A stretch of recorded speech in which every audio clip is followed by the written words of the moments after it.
There we go. There, look, we're actually live, people. Sorry. I know I look funny today. No tie, some kind of weird picture looking thing.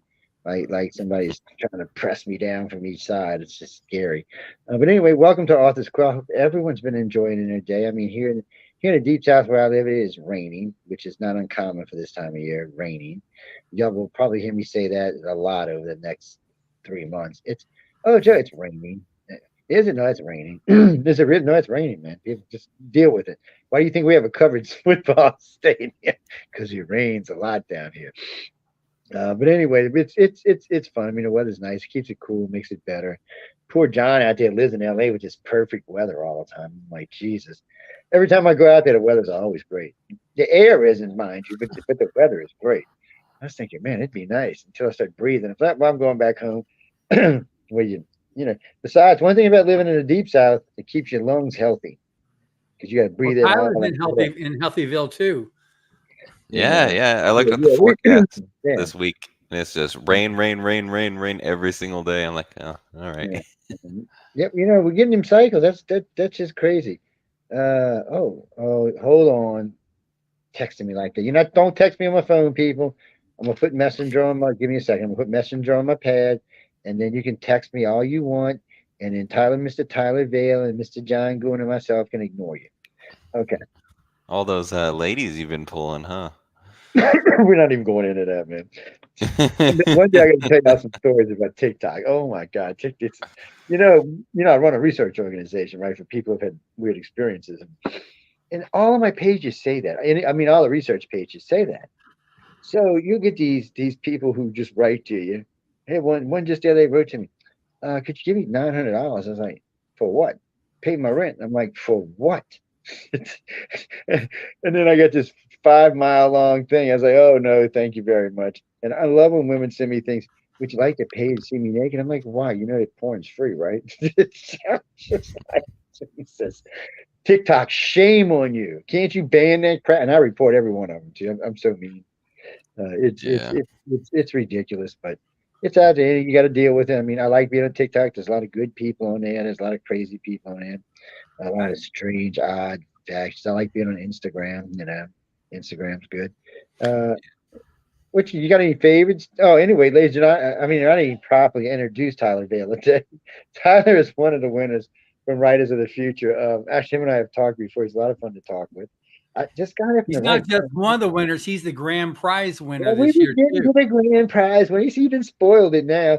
It's this guy in the corner. I'm not even sure who this guy is up here. John somebody or something. Oh, wait. I got to tell you this. This is so funny.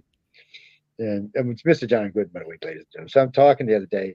We were talking in the car the other day, and my grandson was in the car with me. And we're driving along, and he gets up. He said, Jesus, y'all just talk about. He said, who is it? I said, it's the president of Galaxy Press. Oh my God, is he like a billionaire? It's like, I said, but he is. He better start freaking sharing. Is all I got to say. And this guy's like 26. These young kids today have a warped sense of reality. But I'm young. I'm like 41 now, so I don't know what to tell people. Poor Tyler's like 26. John's like 42. Yes, like I said, I have a warped sense of reality. So y'all just work it out on your own. So I mean, how's things been going since the big win, man? I mean, Yeah, I got back and I got so much great feedback and a lot of different perspectives on how other professionals have like made it into the art industry. So came back, hit the ground running, made a lot of the changes that I had talked to with some of the other judges while I was in Hollywood for the week. Applied those to my portfolio and I've been reaching out, cold calling art directors and working on my skills. And yeah, I'm working on 2 new pieces right now. Excited for. well, that's good. That's good. It's funny. I asked a winner just a couple weeks ago. I said, "Any favorite judges?" And she went to answer. I said, "Don't answer that question." She's like, All of them. I said, "Yes." I said, "It was really a rhetorical question. Don't answer that question," because she was going to answer it. I was like, "No, no," because most people are like, "Oh yeah, I like all of them. Yeah, they're all great." Yeah, I would Nobody wants tell. to pick any sides. I would go up to all of them and tell them, "Don't tell anyone, but you're my favorite judge." And I would tell them I have all. some No one else. favorites. Yeah, I actually have some favorites. I couldn't tell you who they were, but I got some favorites. And I got some that I think are like, So I guess they're crazier than I are. Shit. Yeah, I yeah, like those especially. They're always especially fun. yeah. There were Ladies some I and didn't even know about until I got there and I was in the workshop they have, and I got to meet some of judges I've never even heard of, and then I look at their work and I'm like, whoa, they're so good, and then get a little dopamine rush of talking about their art, and then getting a surprise little portfolio review from them, and it's so valuable. It's awesome. So well, who was the one that which did you learn the most from?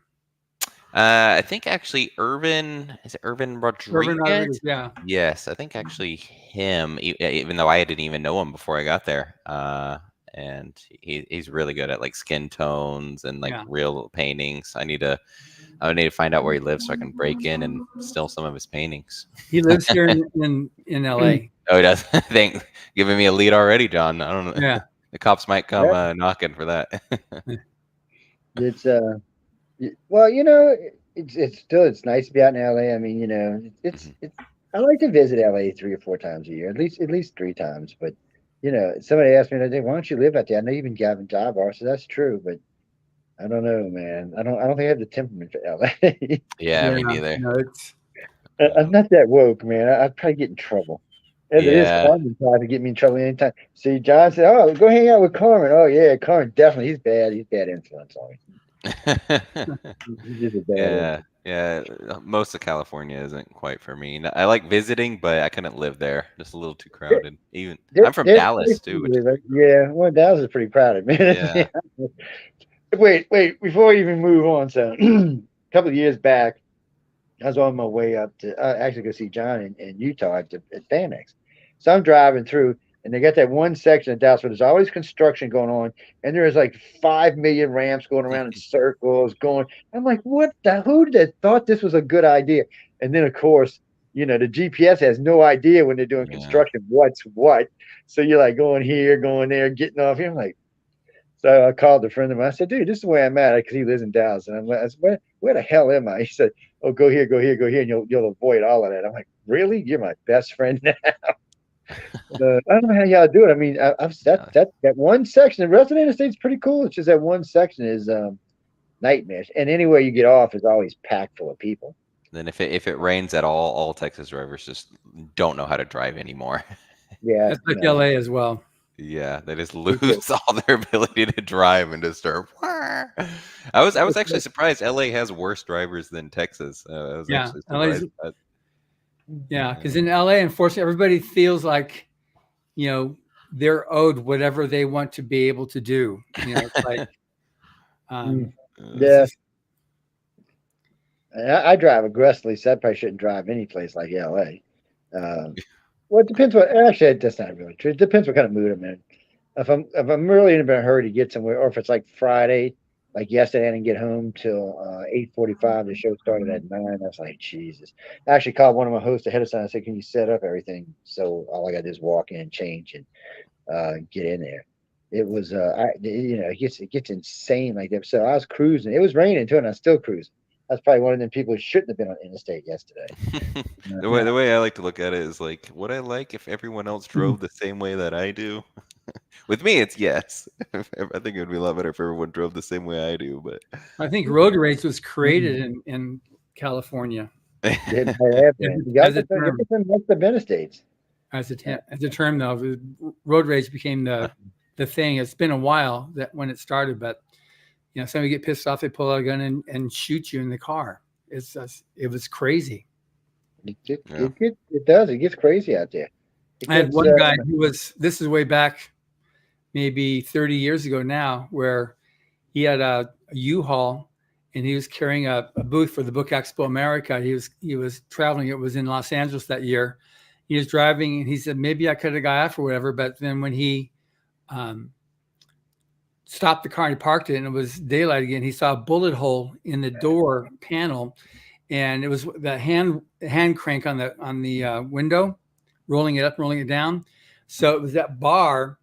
It stopped the bullet, because if it wouldn't have been there, it would have gone through and gotten to shot his leg. It was like, just road rage was the thing for quite some time.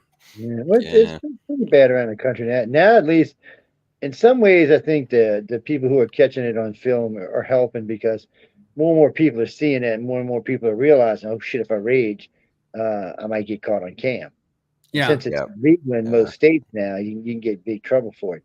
It's a, what was that, Mark? What are you talking about? No, sorry, that was just a doofball. You know, I don't know. I didn't mind driving Cali too much. I mean, that first year I came out to see John and them, I rented that. It was a Maserati. They had them for 4 hours. You could rent them for 4 hours. And it was like $185 or something. And it was that thing was beastified. But you can't really. I tried to go to highway. Well, you can't speed on highway. Well, there's too much traffic, man. It's like I'm like, and I don't know it well enough to go zinging around people because I don't know what's around the turns and so. See, down here, I wouldn't hesitate to go through some places because I know what's around it. But in unfamiliar places, driving a $400,000 car, I better behave myself. Just Yeah. I did speed once or twice. I'm not gonna lie. See here, I would have took it on the causeway just to see how fast I could have got it going. It's yeah, at least fun. I mean, I enjoyed myself. I found a couple nice clubs there, a couple nice places to eat. They got all nice mixed food, just your everyday lunch and stuff. And then they got some pretty fancy restaurants there if you want to eat. Got some decent bars, nothing like the French Quarter, but still, it's nice. And I found that for the most part, or maybe it's where John and them put us at. It's a little more relaxed than I thought it was going to be. Because I last couple times I went out to Cali wasn't for them. It was for Ancient Aliens for Prometheus, and I stayed a couple places, and it was way more intense. People were way aggravated. I don't know what it was. It's hard to describe, but I was out with them. I was comfortable. Didn't really worry. I didn't even worry about anything. The Lowe's Hotel is more for it's a business, and so there's a lot of. I mean, you enjoyed it, right, Tyler? Enjoyed it. Yeah. Yeah. Yeah. That's a nice hotel, and it helps too because we're a big customer there, and but it was definitely good, nice, nice environment there, and it was chill, except for the one or two nights where they had that weird musicians that were like. I don't know what that was. That was Twilight Zone shit there, man. They were bad. I got plenty of that. Really bad. That was some really bad karaoke, is what that was. But whatever that was, they were bad. But they paid for it. They paid to be able to perform. So I was thinking I had drank that whole trip. I said, "Y'all people would drive me to drink it. Stop it." It was horrible. Yeah, they were bad. We're talking about the hotel where we stayed at, and we had a good time. Everybody was having a good time. Taylor was running around naked. I don't know what the hell that was about. Tyler, I looked up and said, "Tyler, this ain't the song The Street, my friend." It's like, but it happens, people. Sometimes you have too many cocktails. No, you didn't have one cocktail this year. I did not. I did not drink. You were drinking iced tea like it was going out of style. I no alcohol this year. I don't know. I'm weird like that. Some years I'll drink, some years I won't. I just and besides, my bad influences weren't there this year. So see, now we know who the bad influences really are. Yeah.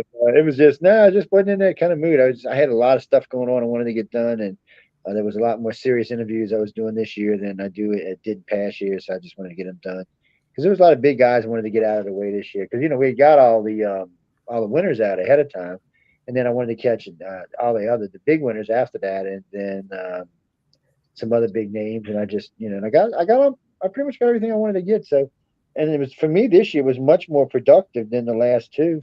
I mean, almost double the amount of interviews. So it worked out really nice. A really bunch of good interviews, and everybody seemed to have a good time. So besides the gala, Tyler, what was your favorite part? Probably hanging out after with all the other winners. Made a lot of good friends, and just the networking, I think was my favorite. Just being able to hang out with other artists because I work here all by myself. Practice my skill just in my room, and then sometimes I'll reach out on the internet to talk to people. But it's so much better actually being there in person and being able to draw on each other's sketch pads and socialize. And we even went out to go get drinks a couple times afterwards, which I think the last time I've been in a bar was probably 14 years ago before that week being there. So it was, I personally enjoyed the group. This group that was here this year reminded me of the first year I came down there to see him. Very outgoing, really wanted to be involved, really wanted to ask questions. See, I like when y'all are talking to the judges because first I learned like y'all do, but it's more the judges actually enjoy it. See, in the beginning, I wasn't sure when I first came down to meet John and them. I wasn't sure how much the judges enjoyed being followed around like a bunch of little puppies. I mean, there's some pretty decent sized names in some of them judges, and and I'm sure they've got other people bugging them the rest of the year anyway. So I was surprised that they really liked it. And then I remember it was Dean Leslie Smith told me aside. He said, if you see these people who don't want to approach us, just bring them over and introduce them. So from then till now, that's what I do. If I see like this year, there was 500 authors sitting at the table in the corner staring. I forgot who they were staring at. I think it was Kevin J. Anderson. And I walked over and said, "What's up?" And they're like, "Hey, Joe, how you doing?" I say, and I'm like, because it's easier for them to talk to me because I'm just nobody. So they're like, I said, "Well, what's up?" I said, "What are y'all staring at?" And I looked over. I said, y'all want to meet him?" I said, "He's really a nice guy." "Oh no, you can't, man, you can't just no." I said, come on, y'all come with me." And we walked over there. And I said, "Hey, look, these guys are kind of a little nervous about talking." "Oh, he's there. Come on, let's chat. Ask whatever you want." I came back 2 hours later. They were all still sitting there talking. It is. It's fun. See, now you Yeah. want the big dogs. You can come hang out. Like, hey, I'm the big dog. Yeah, Don't when mess the with me. the golden rush. So I'm That's better right. than That's right. everyone. Now this is That's the serious stuff. Oh yeah. this is your winning art here. So when you did this, what was like what was the art style? Like what was Uh, your would you use? that's all digital. Yeah, I figured for this, I thought digital would be the best, but I went through a lot of sketches. Like I was telling some of the other people when I was there, I think I spent like 140 hours on that piece right there, which normally an illustration takes around 40 for most illustrators. So a lot of that was just going into a sketch and being like, this isn't good enough. Then I would spend another 6 hours on a whole nother sketch and be like, no, this isn't good enough. And I kept doing that, I think like 13 times. Did you send And 3 to Echo, or did you send more than that? no, yeah, I sent all those to Echo. And Echo has a really cool art style. And hers are very like tarot card kind of. So Yeah. I wanted to play into that a little bit. So I worked some of that into it. So since I figured she's so good at those, she could probably help me to get those and kind of win. And I was also really thinking what would win the contest, Sure. like get the golden brush, since I was like, okay, I want something probably really fun to look at, something with a lot of busy details that you can go around and explore, rather than just like a super close up of a headshot, like a face shot. So yeah, I just kind of played around with what I wanted to do, and I'm happy I redid all those sketches and didn't just settle with the first couple that I did. Yeah, That's good. Do you only do Photoshop, or do you also do other formats? I do watercolor and I do a lot of sketching. So got my sketchbook right here, always next to me. But I've been wanting to get into oils and acrylics, especially Right, with oil. Oil. I'm yeah, sorry, I that's a just good one. oil. It's Yeah, okay. What's that? I was No, gonna I was say. just, Oh, good. yeah. Whoops. Oh, good. Yeah, you good. That's just me. I Okay. keep hitting the damn thing. But go ahead. I'm sorry. Get off. Yeah, I've been wanting to get into oils, especially with like generative AI coming out. Who knows what that's going to look like in another 10 years from now. Right now, I don't really think it's going to replace people, but another 10 years maybe. So I'm like, I need to get into actual oil paintings and have something AI can't do, at least for foreseeable future. Yeah, I mean that's one thing. When I had Echo on as a guest a couple weeks ago on the podcast, she talked about oils versus like oil painting versus AI, and she said with oil you control every brushstroke, every line, every detail, and you can't do that with AI. And so I'm glad that Rose does not believe in UFOs because she's not seen Sorry, the that wasn't for y'all. That was another fat fingeritis thing. Apologize. Okay. So whoever Steelbin Nolan is, okay, good. But she said that's just not going to replace it, and it's you know, all the different stuff like AI is a big thing. And there's definite people that approach me and send me stuff. Look at, man, it's the future. It's the way of the future. This is how it's going. So just get ready for it. Be prepared. And I kind of go, yeah, I just can't buy into that because, Yeah. you know, you've got like, if we're heading in the direction of Wall-E, you know, that movie that came out Yeah. several years ago, so everybody's just like, you know, here I am with my. I see that. Yeah. I don't see have it my all the little time. I don't have my little floater that, you know, but it's, you know, just there is a difference in when you can take a look at a painting and just see, wow, all the detail that you can create by human that you can't create. And if you look for the generic stuff, you know, AI can maybe be a good substitute for the, you know, the mediocrity, but for something that's like really quality, Yeah. I don't even see it in the future at this point. It just doesn't have any soul to it either. Like I don't want to look at something just a server came up with. Like I see it posted Yeah. online all the time. I'm like I don't want to like. Okay, you typed in a prompt real quick and cool. It looks cool when you glance at it for a second, but then when you actually try to look at details, But you're like, oh, when Jeff Weiner first turned me on this, because I called John like the same day. I said, "What the?" This couple of years back, but I was a little more worried. But I realized something just recently. Thank God artists pay attention to stuff because a lot of them now started suing and saying, "No, that's definitely a rendition off of my work." So now AI. So first off, you know, right now AI can't be copyrighted, and that may change in the future for companies. But you have all these people are going to be saying, do you want to spend all that time in court? You know, let's say you're a gaming company, you ask AI to make this pretty much as these boards so that you can put them on your game. It gets out, and 5, 6, 7 artists say, "No, that's mine, that's mine, that's mine, that's mine." That means you're tied up in court. So is it actually worth letting AI do it and not the original yeah, artist do it? yeah. So and There's then a lot of money. yeah. Well, John, I think it's John Bone. I met this guy a few years back. He was from a big gaming company over in Silicon Valley, and he decided what he's going to do. We're getting a little reverb from your mic. Is Is there two of them? I know where that came from. Oh, you know what, guys? Let me go out and come back because I don't like that. Okay. Yeah, sure. Way better. Way better. I'll see you in about 45 minutes, Joe.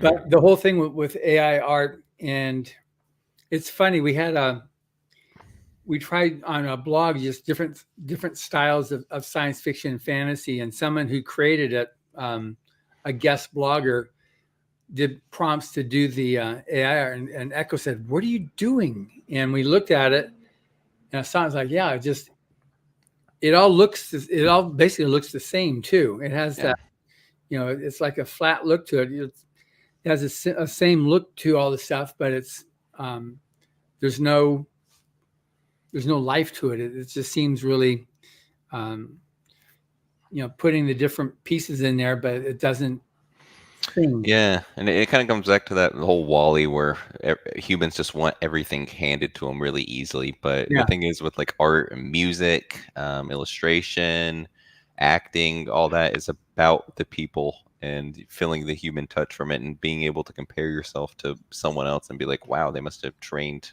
intensively at this to be able to be that good. But comparing yourself to like a robot or a server that's pumping out images all the time, you just can't have that comparison. You can't get any feeling of, oh, look, it thought about this brush mark, or it thought about changing its tune to be make an amazing song or make an amazing piece of art.